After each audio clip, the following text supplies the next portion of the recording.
মক্কার তরুণ ছাগল পালতো মুশরিকের বিশ্বনবী আর আবু বকর রাদিয়াল্লাহু তাআলা আনহু একবার গেলেন। বিশ্বনবী বলেন, আমি খুব ক্ষুধার্ত, তোমার কাছে কি দুধ আছে ছাগলের? আব্দুল্লাহ ইবনে মাসউদ বলে, আছে, কিন্তু এটা আমার মালিকের, আমি তো দরদ দেখাই আমার মালিকের দুধ আপনি পথিক, আপনারে দিতে পারি না।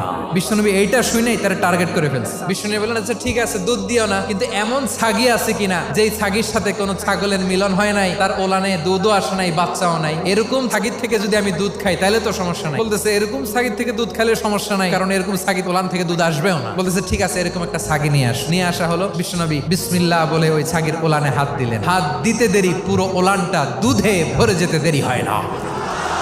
বিশ্বনবী আর আবু বকর রাদিয়াল্লাহু তাআলা আনহু দহন করে পেট ভরে খেলেন। এই দৃশ্য আব্দুল্লাহ ইবনে মাসউদের হৃদয়ে দাগ কাটলো। এই মুজিজা দেখে তিনি বললেন, আশহাদু আল্লা ইলাহা ইল্লাল্লাহ। ওনাকে টার্গেট করে বিশ্বনবী দেখলেন এমন ইন্টেলেকচুয়াল ব্রেন, উনি সূক্ষ্ম সূক্ষ্ম জিনিস বুঝে বেশি, ফিকহি জ্ঞান ওনার মধ্যে বেশি। বিশ্বনবী ওনাকে কোরআনের জ্ঞান